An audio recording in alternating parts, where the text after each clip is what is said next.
Welcome to another edition of Minot Matters here at the Dakotan. I am Jonathan Starr, and recently there was a police investigation report that was released by the city of Minot. Obviously, this is something that the city council put forth a while ago to have done, and we are sitting down with Alderman Rob Fuller talking about this report. Obviously, you're named several times in this, and you are one of the reasons why it came about. Per the investigation, you're one of the reasons it came about. Sure. You can confirm or deny. Did I have a part in this in the beginning? I certainly did, and I think we'll cover that a little bit as you start asking your questions. But I didn't lead an investigation. I talked to some people and then turned things back over to the city for the investigation to actually happen. So let's start here. Okay. When did you get this investigation? When did you get it back? Obviously, you probably got it back before I did. The report? The report, yeah. I believe the city received it week and a half ago or whatever. They looked through it to make sure that names were spelled correctly, some dates and everything's were handled correctly. And then we got it ourselves last Thursday after all the redactions and everything were done. And then it was officially released Friday, right? I believe so, yes. Yeah. So you read through it Thursday, maybe Friday morning, whenever you read through it. I read through it Thursday night. You read through it Thursday night. No rest for the weary. No. Initial thoughts, your gut reaction, as much of it as you can say. Two things that stood out to me in the report was, one, she very much overplayed my role and had a lot to say about me, which was concerning to me because we didn't ask her to find out if she thought I was doing the right thing or anything. We asked her to find out what was going on in the police department. And so that was, a little disconcerting to me. And I was like, that's odd. It felt very steered, the narrative did, and like it was directed in a certain way. So that concerned me. The other thing that concerned me, I think, more than anything, was the quality of the report. Okay. There is a lot of... there was spelling errors. There was grammatical errors. There was... You live in Ware County, man. Yes, Ware County. I've heard from a number of people that they were misquoted or what they said was not accurately represented in there. There's inaccuracies in timeline things as far as, from my point of view, what I was involved with and how she put them together. She confused what happened here and what happened here and kind of put them together into one thing. So, I was saying this to you a little bit ago, we paid for a Mercedes and we got a Datsun in return. And I think as a whole, that's disheartening to me. Right. So, yeah, I see that your papers are lined with highlights and stuff like that. So I do. We'll jump in here. And first off, I want to start with your involvement in it. Okay. As you mentioned, it seemed like you were addressed a lot in the report.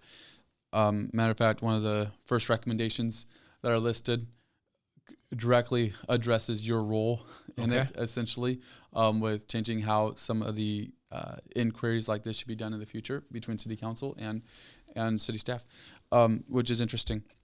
And we get to talk about that. So one of the first things that stood out to me was, according to this investigation, it says, after hearing about complaints about the police department for several years, Councilman Fuller ran for and was elected to the city council. Since his election, he has continued to receive complaints.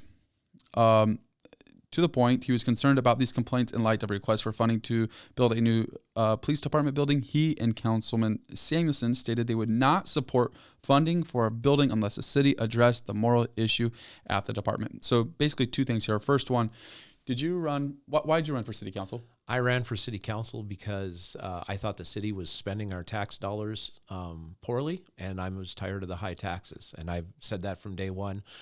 Where she got that information, we talked about my business. She said, had you been involved in any of the police stuff before? And I said, no, I owned a business in town.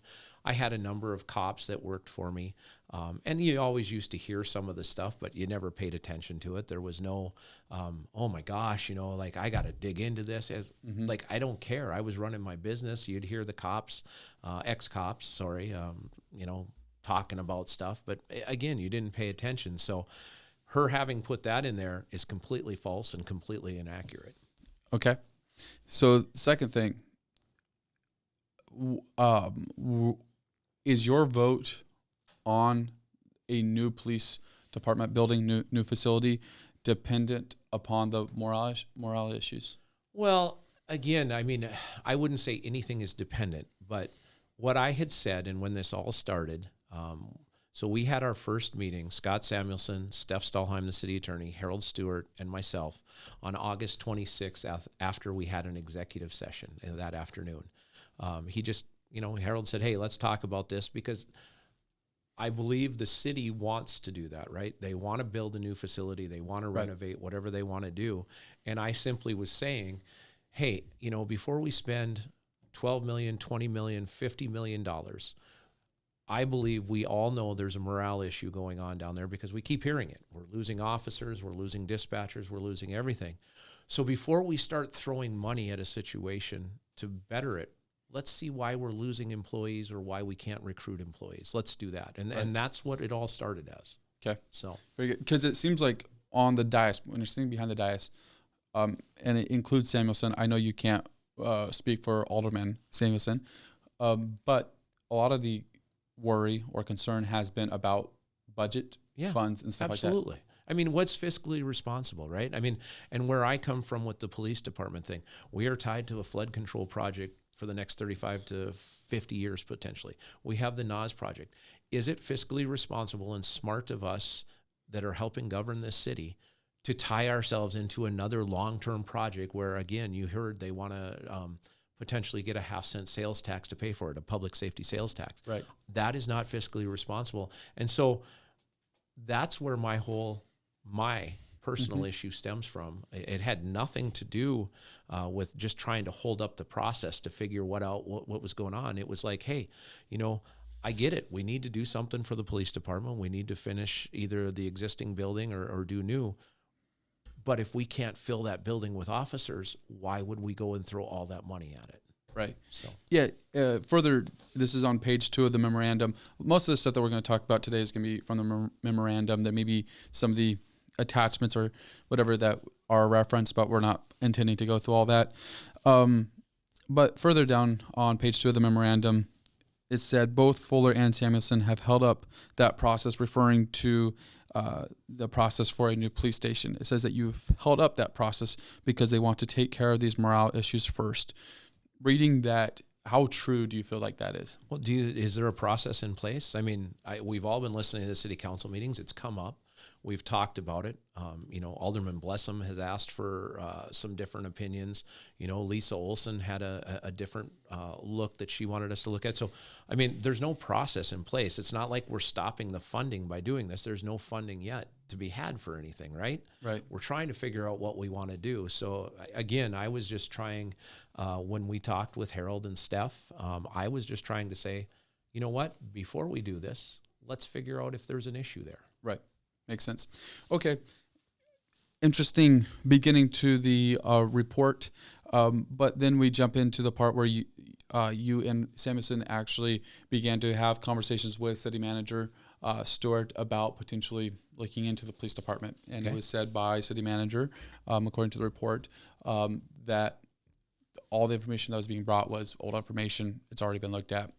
No need to bring it up. So, go ahead. Okay, so with that, there was one conversation where Scott Samuelson, Alderman Samuelson, was involved, and that was the August 26th meeting where we met after executive session and just said, hey, we're not opposed to this, but we want to find out if there's actually some issue over there first, okay? So Harold said at that point, Harold, the city manager, said at that point in that meeting, well, we know there's something wrong. He said, but nobody will come talk to us. And I may have at that time, I don't remember if I did or not, to be honest, but I may have said, well, the past investigation has left a bad taste in a lot of people's mouths, and I don't think there's a lot of trust in the city right now. I said, do you want me to use my contacts with the guys that used to work for me to see if we can get anybody to talk and see what's going on? And it was agreed upon in that meeting, August 26th, sure, reach out to people and see. Prior to that, I had spoken to no one about any police issues. I hadn't had any conversations with cops, ex-cops, or anybody else. It wasn't my job. right? I'm a city council member, but in that meeting, because nobody would have come forward to the city, they said, sure, let's see if you can get somebody to come talk to you. And so, again, one person reached out to me, and I had my first conversation with an officer slash past officer on August 29th at that morning. And that was the first conversation I'd ever had with anybody. And at that point, it wasn't an investigation. It was, hey, let's see if anybody has anything to say. And if they do, okay, great. And that's kind of how it went. Now, beyond that, the next week, after I had spoken with one officer, there was another quick meeting, of just a 10 or 15-minute meeting between myself and Steph Stahlheim. And I said, hey, have you heard of any of these issues in the city? And it was referring to Officer Bettinger's losing the drugs that he lost in the city of Minot, or that got displaced, allegedly, right? Mm-hmm. And another incident he had where he had slept with a domestic violence victim that he was a responding officer to. I said, have we heard about either of these things? Because those were brought to my attention. And she looked at me and said, no, we've not heard anything about that. And so I said, okay, well, I've heard this. I don't know how true it is or isn't. Right. And she said, well, let's pull the files. So she pulled the HR file on him and said, hey, none of this stuff is in here. Right? There was one write-up in there, and that was the write-up where he got suspended for 3 days for sleeping with a domestic violence victim. And then...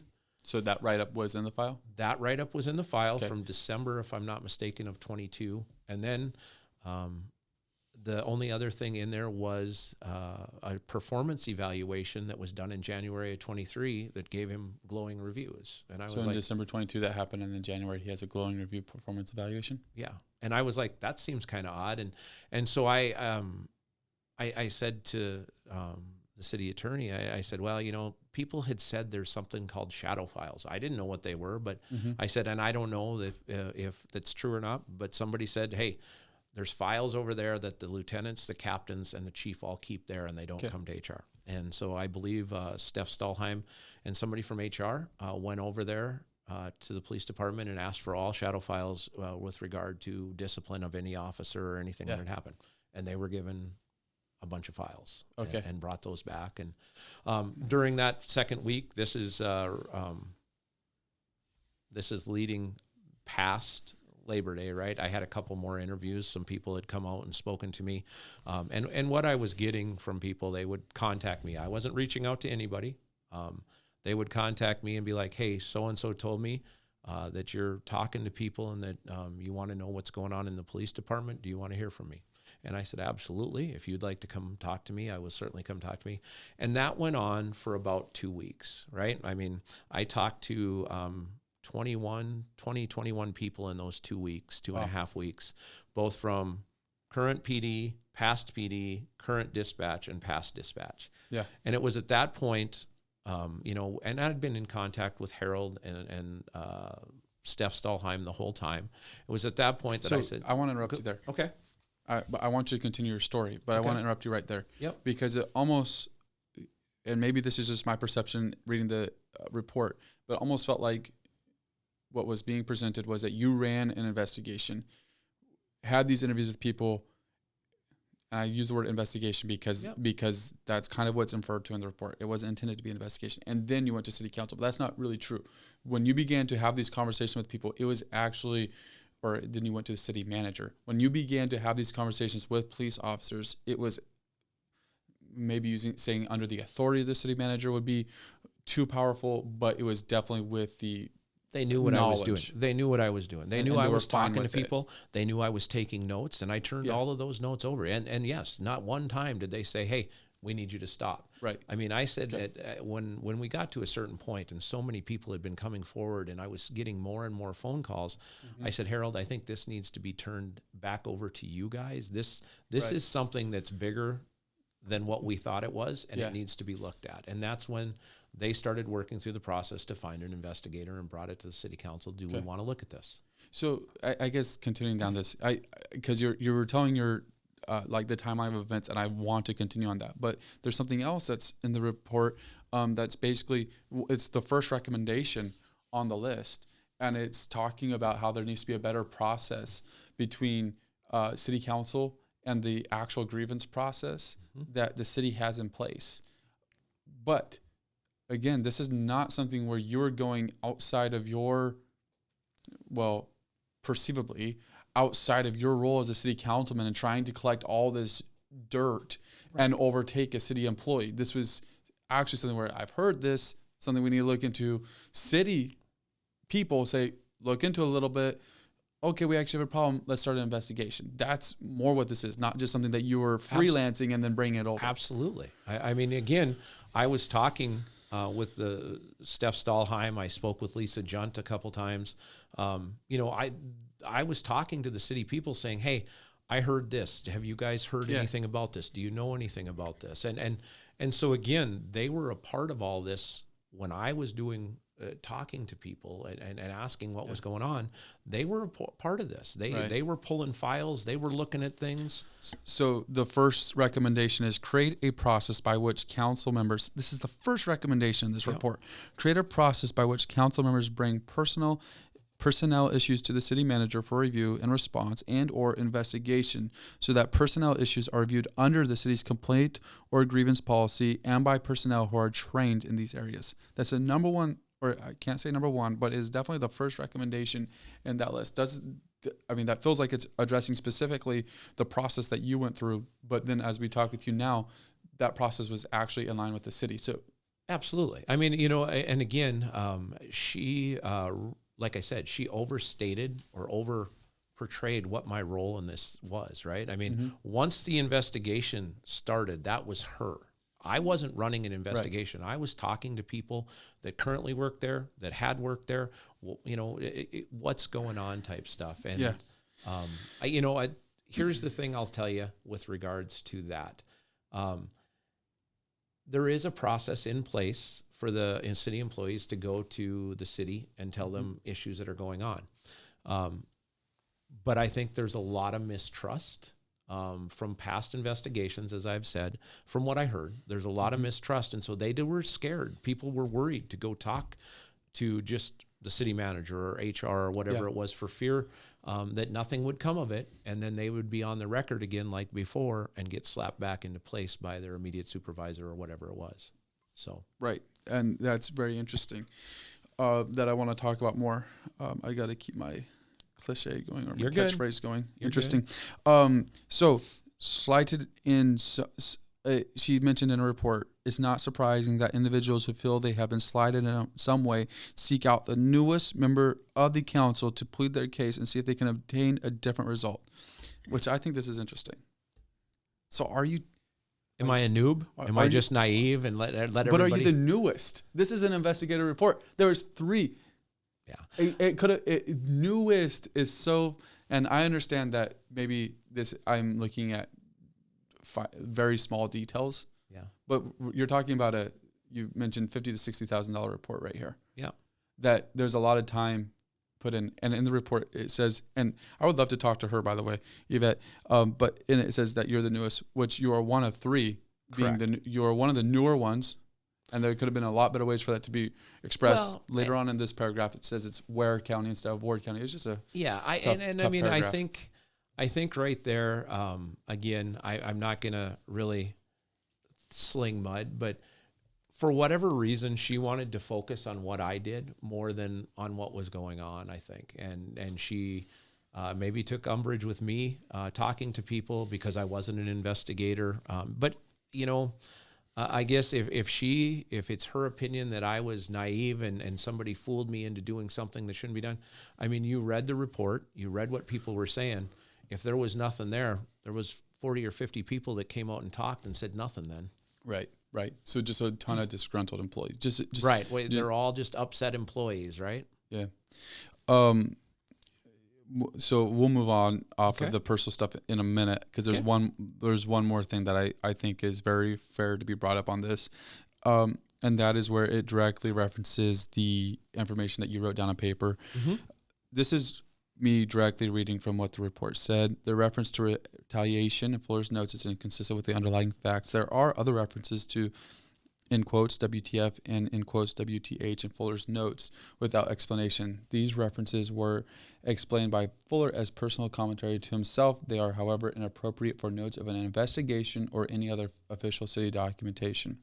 And you've already kind of explained it, but I wanted you just to explain what your process was when you were taking these notes. So when people would come in and talk to me, I mean, obviously, at first I take notes because I want to make sure I'm accurate in what I said. Absolutely. And I will be honest with you. I've had a number of people reach out to me now that my notes have become public, and they're like, thank you for writing the right thing and the correct thing. I've heard that. And, one person even said, your notes are more accurate than hers were. And, wow. And I was like, well, it is what it is, but having said that, as I'm writing things, right, and I'm writing fast because, some of these people would talk to me. I spent an hour with some. I spent 2.5 hours with some. They had a lot to say. And so I'm writing fast and trying to get notes as quick as possible.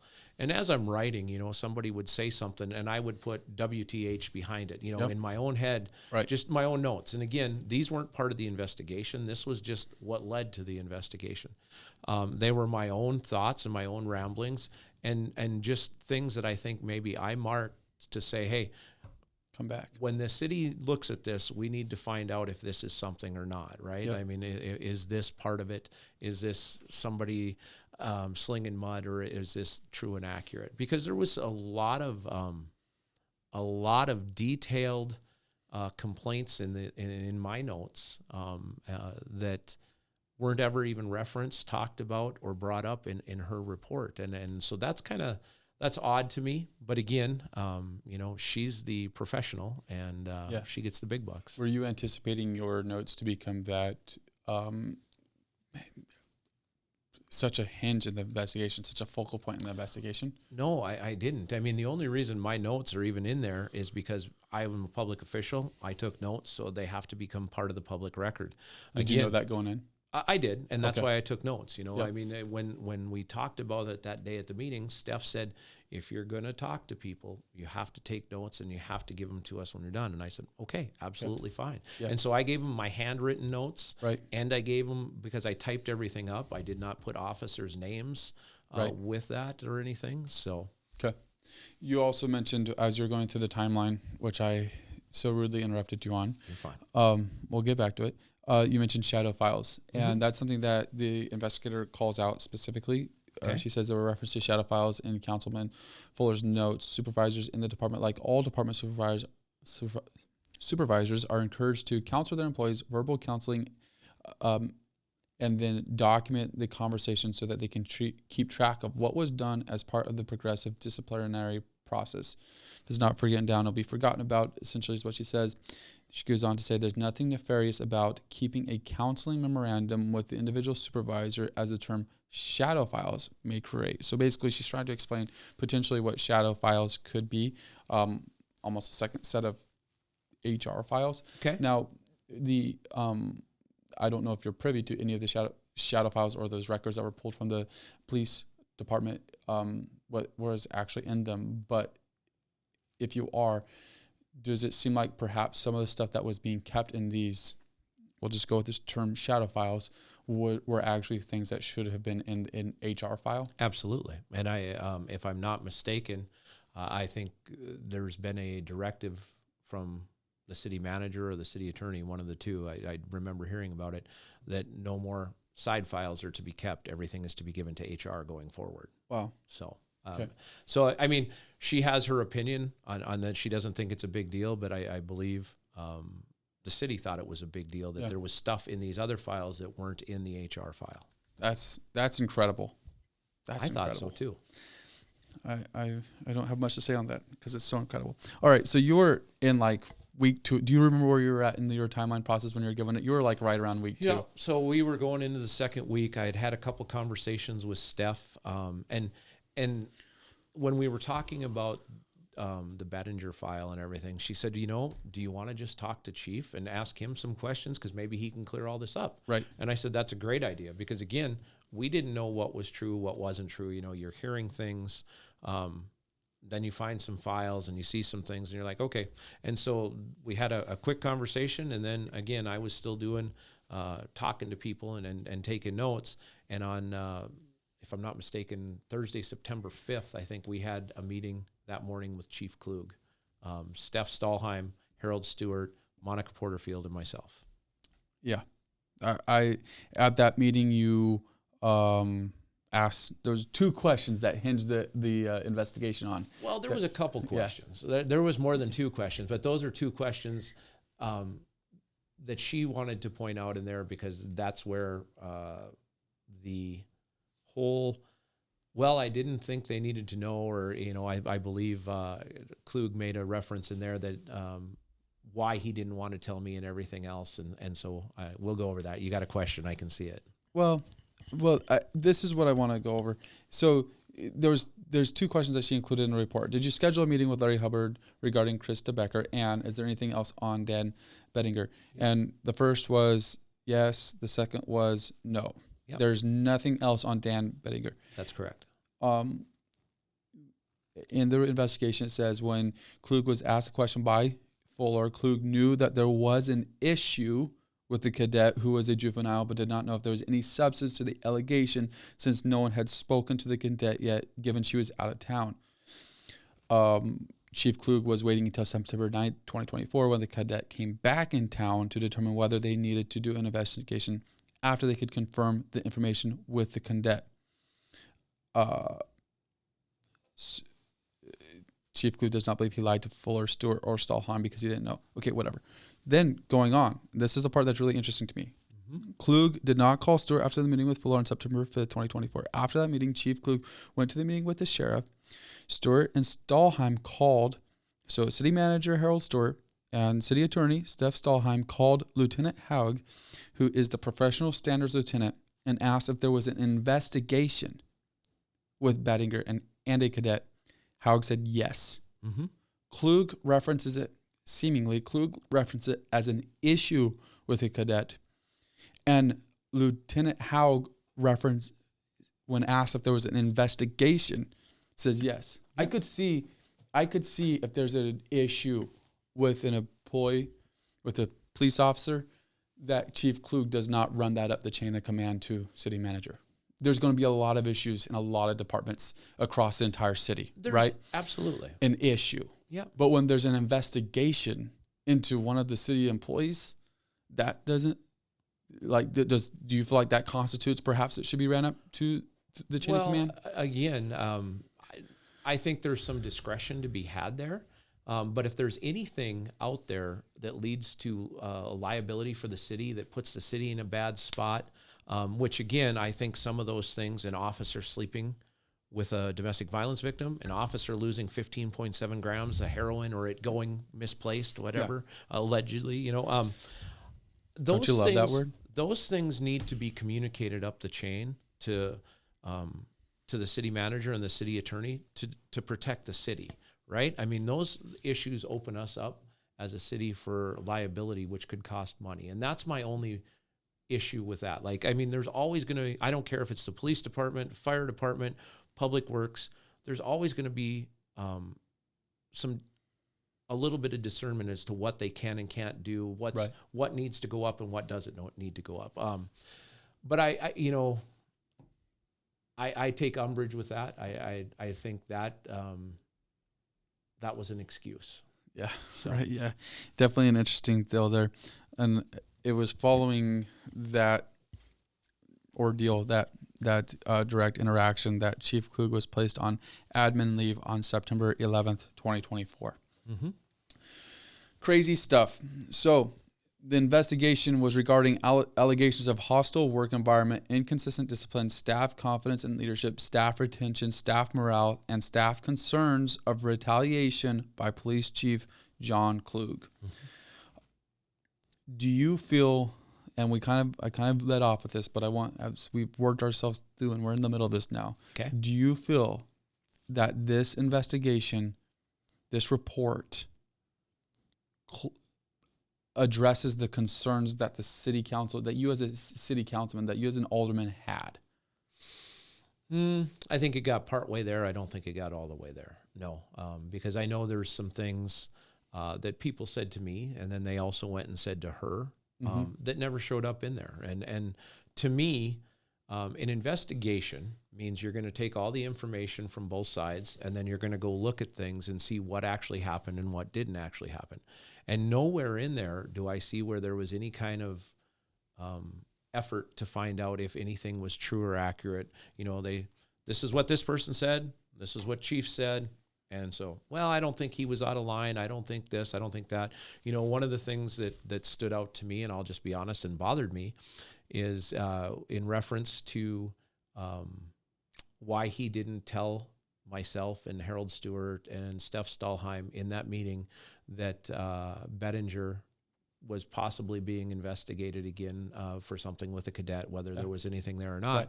He told her, I mean Yvette, the investigator, that a previous city council member had called him on August 30th and told him I was at the bar discussing an investigation, and so he didn't trust me. Well, there's three things about that stand out to me, okay? On August 30th, I was in a car driving to South Dakota with my family for Labor Day weekend.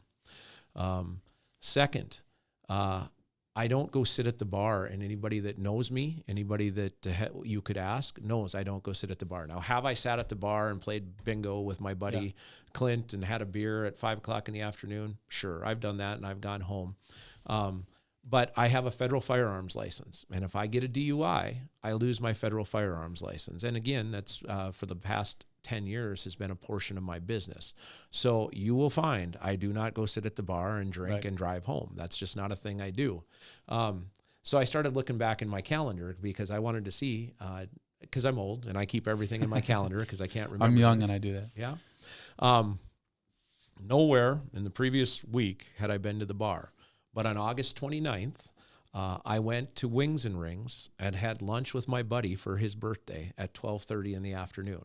We were not drinking, and there was no investigation or anything to talk about at that point. Mm-hmm. You know, I had spoken to one person. We had met on August 26th, and then August 29th, that morning, I spoke with the first officer. Yeah. And maybe I may have said something along the lines of, you know, hey, we're hearing some weird stuff. We probably have to figure out what's going on in the PD. But we didn't sit there and talk about city business or anything else because I'd been a city council member for all of, 2 months? Yeah. You know, I mean, again, there's not a lot there. There was no investigation going on. I'd spoken to one person. So the problem I had with that whole comment, he says that comment to her. She puts it in the report as fact. Do you think she ever asked if that was a thing? Do you ever think she came to me? Because I met with her twice. I met with her the second day she was here, and I met with her the second to last day she was here. Right. And not once did she say, hey, is there any veracity to this comment or this complaint? So to me, all that is somebody who was dishonest, got caught, then wanted to make up an excuse as to why he was dishonest. Right, yeah. So that's my opinion on that. Yeah, absolutely. No, the bar thing is interesting. You can find more information on that in page 81 of the memorandum if anybody wants to reference that. We're just trying to give information for people to be able to look at it themselves if they'd like. Obviously, this is a very difficult thing for the investigator to do in some regards because there's not as much, I'm going to use the word fact, but you may disagree with that, but it's not concrete evidence where there's a gun and there's blood and you follow the trail and it's going to end you where at. It's a lot of verifying hearsay versus this and that. So I'll ask you this about yours just to kind of understand, because that did make it in the report of what Chief Klug said with that. Did you ever get a phone call verifying that or not verifying that did happen from the investigator about you talking about stuff apparently in a bar? No. I never heard. She never asked me. And the 2 times I sat down with her, and obviously the first time she may not have talked to Klug yet. Yeah. But the second time was a week and a half before the investigation report came out. It was when she came back and she asked to speak to me again, and she asked some questions in there, but not once did she ask, "Hey, he says this. Is this true?" Nope, it's not. But again, that's where I have some pause and some concerns with this investigation, because there's comments in there about what I did, should have done, or could have done, but it seems like she's doing a lot of the same things that she's accusing me of doing, within that report, maybe. Okay. One thing, let's go to probably a very core centerpiece of this whole investigation. That's the situation with Battinger. Okay. And there's three things basically that he was accused of happening while he was on the police department. One of them was the drugs, misplacing the drugs, stealing the drugs, whatever happened there, all that, none of that. There was an investigation into that, and Chief Klug said it could not be confirmed what happened with them. Right. Two, sleeping with a domestic violence victim, or in a relationship with a purported domestic violence victim, and you were seeing that happen within 48 hours of, correct, of responding to a call. Of him being one of the responding officers on the call. Okay. And that, I believe in the report, it says that there was not an investigation into that, and there should have been. There actually, there was an internal investigation into that. So the department itself looked into it. I believe it was brought before Klug, and he suspended Bettinger for either 1 or 3 days. I off the top of my head, I can't remember. I think it was 3 days, but I would have to go back and double check. Yeah. So what I'm referencing, page 8, Battinger's supervisor, sergeant, and or lieutenant should have investigated his relationship with the purported domestic violence victim. So it implies that perhaps there wasn't one, which you're saying that there was, which I believe you, but interesting. And then another thing was the relationship with the cadet, which again, that was somewhat investigated. Yeah, they looked at it and they said it was unfounded, and thank God. So at the end of this, when it's talking about Battinger, the investigation report says the investigation does not find that the chief made inconsistent decisions regarding discipline. Okay. Now, there was a lot of there were a lot of action items that were taken against Battinger concerning the loss of the drugs or the situation with the drugs. The chief said that there was personal things going on in his life. There was roles that were pulled back and all that, but it doesn't. So this is what's weird to me. So I'm seeing if you can help me understand this. Okay. Because in the report, it doesn't address. It says that there was no investigation that was done into what happened with the domestic violence victim. Okay. So from what I understand, it was brought. Regular officer saw his vehicle at the domestic violence victim's house overnight at 1:30 in the morning, reported it to her sergeant. The sergeant asked him about it. He said, nope, I was just there being a friend, da-da-da-da-da. They ran it up the chain. I don't know who it went to next. And then he was called into the brass office where he admitted that he was doing something wrong. And then from there is an investigation report in the file that says they looked into this while he made bad choices. We're going to suspend him for 3 days. We're not going to take his job. Okay. So, but that's not in this. Nope, not talked about in there at all. In the memorandum where it's addressed. Not at all. But the investigator finds that the chief the investigation finds the chief did not make inconsistent decisions regarding discipline. Okay. But there's no Reference discipline. to it. There's no discipline that's referenced. And my assumption is that there was no investigation that was done. According to the report, I understand, I just heard about what the investigation was, but according to the report, there's no investigation done, so there's no discipline. Kind of a big miss. So there's no investigation, there's no discipline, so there couldn't be inconsistent discipline, because the problem was not that there was bad discipline, the problem is that there was no investigation. Yeah. Did that stand out to you when you were reading through it? Well, so a lot of things. That's an unfair question because it's 116 pages. A lot of things stood out to me about inaccuracies in the report. And again, like I was saying earlier, the city manager sent out an email the other day. They are actually giving everybody that was interviewed, at least that works for the city. I don't know if they reached out to previous employees. They can reach out to Yvette and correct their statements and have her hope to fix them.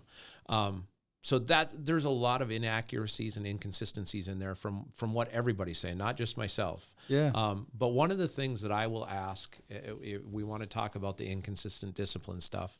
And it's, again, the reason I question some of this is because I heard it and you don't see it in the report, right?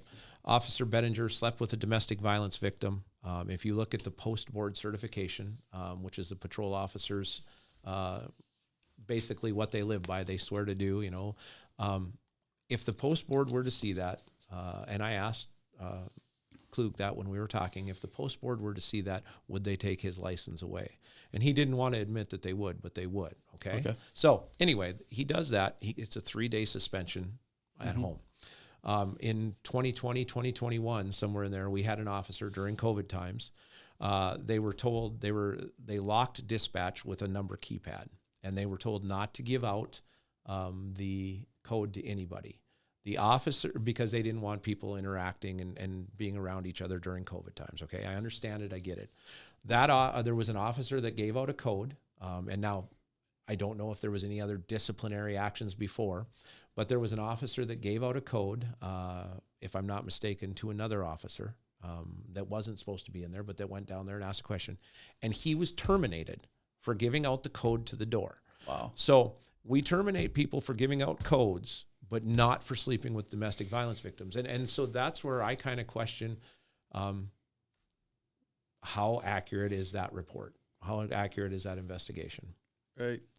And so one thing that comes up often in it is no one contested their disciplinary actions. It's talking specifically about the disciplinary methods. No one contested their disciplinary decisions or promotion decisions through the city's complaint or grievance procedures. These complaints were raised outside the city's process through Councilman Member Fuller. Sidestepping the city's process undermines the integrity and effectiveness of the city's process and the city's professional staff, as well as the organization as a whole, and should not be allowed to continue. So that made it in the report. And I believe that in a on the attachment with Moss, who's a former city and police employee, patrolman, and had other roles. They weren't even fully aware of what the grievance process was. A lot of them aren't. No, again, with some of the mistrust, I think, with HR and some of the senior members of, I don't think a lot of people are worried about the grievance process, because they know if they report it to their supervisor, and as you read in there, concerns and everything would go down the ivory hallway and just disappear. Yeah. You never heard anything. Nothing ever happened. Nobody ever did anything. So I want to see that hallway. Right? Yeah. Now, one of the things, going back to what you just read right there, so on Monday I had a meeting with the city manager, Harold Stewart, and I said to Harold, I just got to know, I said, you guys got this report, you looked through it, and you had to have read some of the things that are inaccurate in there about, like what you just read about me being sidestepping the city's process. I said, you had to have read all that. Why did you let that be printed when you knew it wasn't accurate? Well, you said you didn't want to have the report scrubbed. And I was like, well, scrubbing means I didn't want pertinent details taken out that needed to be in there, not making sure that it's accurate and the validity of the report is true. So yeah, absolutely. Again, it comes up later. And this time it says, again, no one contested their disciplinary decisions or promotion decisions through the city's complaint or grievance process. No one raised these concerns to the city manager. Continuing talking about how it was outside the process, and it feels like because it wasn't done through the, I'm gonna put it in air quotes, proper protocol, was not followed. It almost feels like the investigator felt like maybe there shouldn't be credibility given to some of the stuff that was said. Well, do you feel that to be the case? Maybe. Yeah, in there she says some of it is, people just being upset, and because I was doing what I was doing, I think you're right. She's pointing out that, well, that can't really be counted or taken into account. Well, everything these people say should be taken into account and considered. Right. Whether, and your job is to go out and find out what was true and what wasn't true, instead of just saying, well, you know what? He did this the wrong way, so we shouldn't have to worry about any of this stuff. Yeah, right. Harold has reached out to Yvette, and as a council, I believe we're going to get to ask her some questions. Sweet. So I have some questions, obviously. Is that going to be public? I don't know. I hope so. If it's a city council meeting, it has to be. It has to be. One more thing on the inaccuracies in it. Yeah. I feel like the whole report basically kind of hinges on one moment, one paragraph in there where it begins to talk about Chief Klug. And it said, Chief Klug cannot expect members of the department to follow through on their duties if he does not follow through on his duties, including communicating with the department, communicating with the city manager, completing one-on-one meetings, resolving the uniform beard issue, which there's a whole thing early about in it. Issuing 2023 performance evaluations. Yep. Has not done that yet. Establishing and maintaining relationships with patrol, especially members of the midnight shift. She calls these soft skills that keep an organization together, moving forward and following its leader. Mm-hmm. And then this is the part where the whole report, in my opinion, hinges on this. This investigation cannot conclude that there is a failure of leadership as Chief Klug can perform his job duties as set forth in his job description and city ordinance. However, if Chief Klug, and I'm reading this verbatim, however, if Chief Klug cannot or will change his leadership style to address these issues, the department will continue to have these issues with leadership and morale. So what that line says is that if he changes, the department's going to continue to have leadership and morale issues. And if he doesn't change, the department is going to continue to have leadership and morale issues. And I know the obvious answer is one of two things. One, it should say cannot or will not. Right. She forgot some words in there. Or it's a template and she didn't take out or will. Right. One or the other. But I mean, this is the whole report. This is where it hinges. Right. I mean, and if that's your conclusion statement and you got it wrong or you missed some words in there or you added some extra words, that's kind of a big deal, isn't it? I feel so. Yeah. So what that whole sentence says to me is, look, is he physically capable of doing his job? Yeah. Absolutely. But if he doesn't change how he, his management style, because like the report, in my opinion, says, look, nothing criminally illegal happened within the department, right? All of the things that happened may have been within his discretion, but it doesn't mean they were the right things. But what it also says, and you read it right there, poor communication, poor leadership, poor communication down the ladder to his employees, and a lot of mistrust back up the ladder to him, and then the poor communication to the city manager and the city attorney. Like those four things right there are pertinent. And if, as she says, if he doesn't change that, we're going to continue to have issues. Well, I don't know how that can be overlooked. Like, I mean, that statement right there says everything we really wanted to know. Yeah, absolutely. If there's not these chief of the it doesn't even matter if it's the chief of police, but if the manager is not using the proper communication, then why in the world would you expect the employees to be using the proper communication either? Exactly. One of the things was asked about, I've been asked about is, he didn't do his performance, or not his performance evals. He didn't meet with each officer one-on-one, right? And that was a promise he made, right? That was a promise he made. And somebody said, well, do you think that's in his job duties, or is his job duties a little higher than that? And I said, I don't know if it's in his job duties or not, but when you tell people as the boss you're going to do something and then you don't do it, that's where issues arise, right? Yeah, absolutely. So the follow through is a necessity. It is. Just try raising kids. You got to follow through on what you say. When you say you're going to get an ice cream cone and you don't do it, you'll hear about it for days. Absolutely. Dad, you told me you'd buy me a pack of Pokemon cards. Where are they at? Yeah. This was another interesting thing, and we'll come to a close on. I have some other questions just regarding it in general, but their officers have talked about the difficulty the city has in recruiting new officers and dispatchers. This investigation uncovered that many people working in the city know each other outside of work, and many have gone to school together and may be related in some way. There are also local bars and restaurants that employees frequent in the city. When employees are out and have the opportunity to discuss where they work, that is advertising, and each person has a choice. They can tell people it is a terrible place and no one should work in the city, or they can present an accurate picture of working for the city, good pay, good benefits, and the support of the community. That conduct is part of the recruiting process. It will either support or undermine the efforts of the city in hiring more police and dispatch personnel.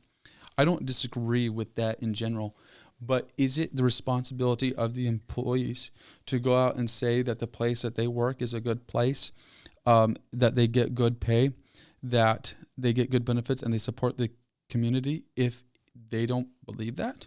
Is that still their responsibility? Well, why would it be, right? I mean, in every aspect of life, if you're unhappy with something or somewhere, you tell people that before you tell them how happy you are, right? I mean, you always hear the bad before you hear the good. Right. And I think to your point, if they're out and about, they don't have to tell people they're happy that where they work, or if, they love it or anything. I mean, to that point, and I don't know that it's even mentioned in there. This was brought up to me a couple times.